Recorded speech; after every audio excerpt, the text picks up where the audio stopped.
Hello and welcome to Union Solidarity International. My name is Walton Pantland and today I'm speaking to Lindela Figlan of Abahlali baseMjondolo.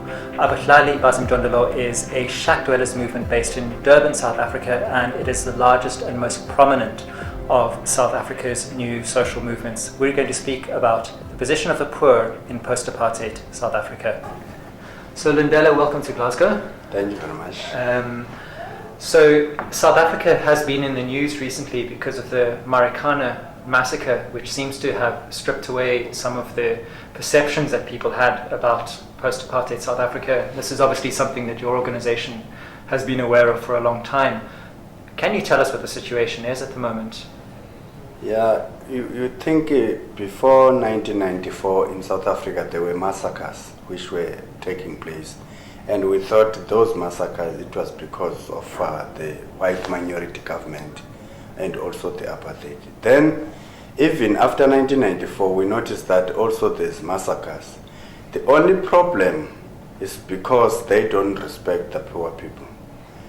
The best way is to kill the people than to give the people the money. Just because even if you can go to Marikana and check the situation and the condition they're working under, those people is totally unacceptable. But the only thing which was supposed to happen earlier, our government was supposed to intervene before that massacre take place. And if maybe you can notice even the homes of those people who has been killed, it seems as if those people, they are not working, whereas those people, they are digging the mineral resources in South Africa. And those people were supposed at least to have big homes and big whatsoever. Their children supposed to school in very good condition, but that is not happening in South Africa just because they are being exploited. And what I notice, and also we notice as Abahlali baseMjondolo, it was not about the color of the skin. We were supposed to make sure that the capitalist system, just because that is the capitalist system which is haunting the poor people in South Africa. And the poor people in South Africa, they become more poor, whereas the rich, they become more rich. Your organization arose to defend the rights of people living in informal settlements and shacks in South Africa. Is that correct? And will you tell us a bit about That's correct.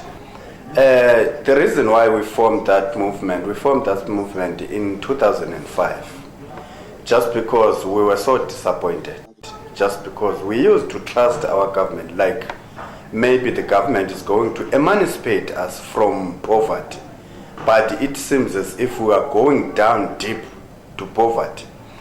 Then now we said the best way, just because they don't want to listen to us, the best way, let us form the movement which is going to make sure that the people on the ground must be listened. The movement which is going to shout a lot in order to make the government to listen to the people on the ground. And we believe that if the government can listen to the people on the ground in South Africa, there will be no problem, just because we are not fighting the government. The only thing we want to partner the government. I don't know, either maybe they think we want to take their position and whatsoever. We don't want to do that, and we don't want to get into the government. But we want them to listen whatsoever maybe we are saying, just because we don't think they're supposed to think for us, think and decide for the poor people. The poor people having, we know that we don't have money, we don't have whatsoever, but to be poor in our pocket doesn't mean we, even in our head, we are poor. We are the people which we believe that if the government can talk to us and whatsoever maybe they want to do, like developing the people, they mustn't just give development in the trades. They must come and talk to us, and we believe that if it can be a participatory development, that is what we want. Just because I don't think if somebody can come and give you a house, you'll be proud of that house if you know that you were not the part and parcel of that house. We want to be a part and parcel of our development. That is what we want, nothing else. The impression that I get is that the government has not been listening to you and that you've experienced repression from the police in particular. Is that true? That's true. Take for example in Kennedy Road, they decided to attack us. And the people who came there to attack us, they were singing the song we used to sing while we were fighting against apartheid. They were singing those songs, and while they came closer to my shack and they break my shack, they were singing those songs. And I was like, why these people are doing this? And those songs were the ANC songs, which we used to sing while I was still a member of the ANC. And those songs, we were proud of those songs. We never thought that the people, they can come and destroy my shack just because I want the government to listen to the people. Just because we need the government to respect us. Just because no matter what you can do, no matter if you can give 6 billion or whatsoever, but if you don't respect me, we deserve to be respected. No matter how poor we are, we deserve a respect like everybody. And also as Abahlali, we believe that each and everybody is equal, irrespective of how much do you have, but we are all equal. So would you say that the heritage of the struggle has been stolen by people for their own political aims? Definitely, definitely. Just because they are not doing what they were supposed to do. And we trusted a lot while they get into parliament. We said, no, the people are free now, and everybody will be free, and everybody will adjust himself or herself. But it seems as if those who are poor, they are pushed on a certain corner where maybe they can die. I don't know, really. It's something totally unaccepted. Just because we were fighting against apartheid with these people, but now they decided to forget about us. They only busy doing corruption, which is totally unaccepted.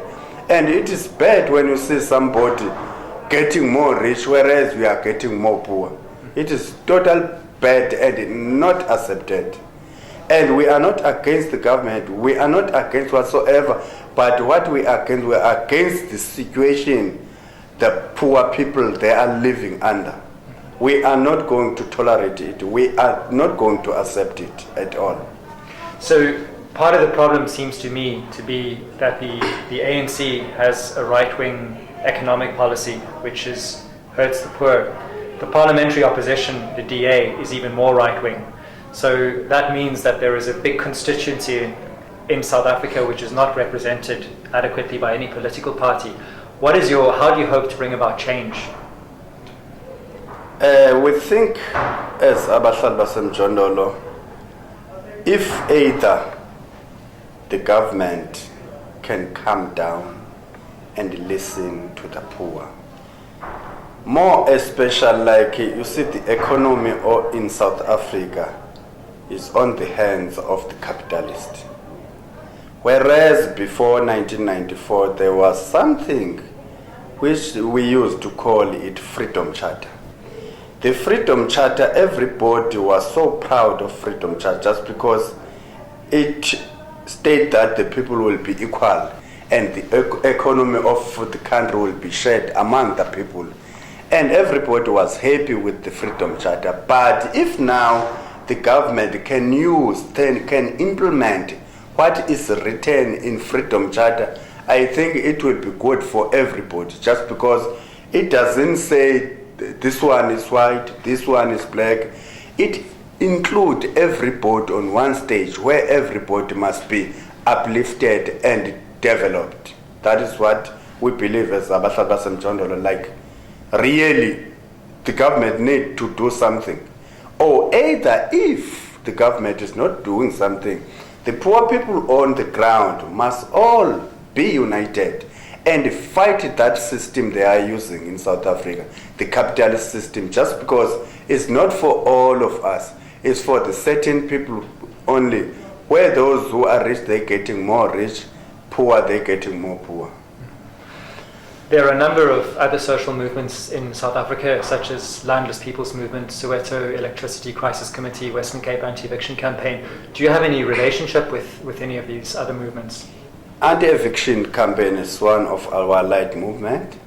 Rural Network, Landless People's Movement, we are the alliance.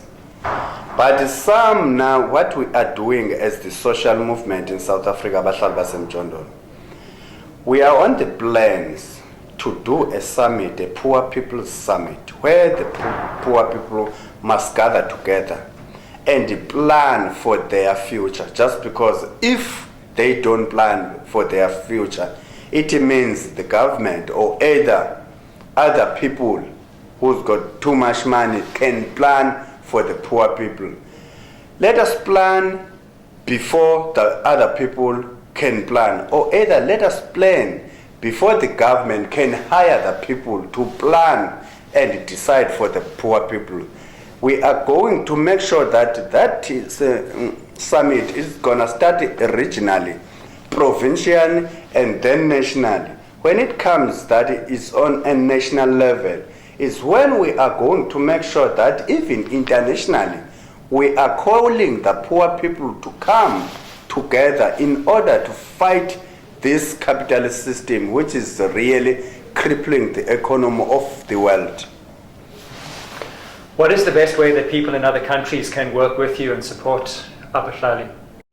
Yeah, take for example, like here in Scotland, if they can go to our embassy, in order to put a pressure to our embassy, our embassy can put pressure to our government. Or either the people here, they can go straight to South Africa and see what we are talking about, and see when the people are sleeping in the roads, see the people living in the shack, see the people when they get bent in the shacks. And we are not theorizing or either lying, we are saying things which are real. We are not making stories, while all what we're saying is real. But in South Africa, they pretend as if the people who are living in the shacks, they are exaggerating everything. We are not exaggerating. All the things we are talking about, they are like what we are talking. This thing of fighting against capitalism is not like we are jealous of those people who already got something in their pocket. But we want to create the world, a world which is going to suit everyone, where everyone is going to feel a part and a parcel of the society.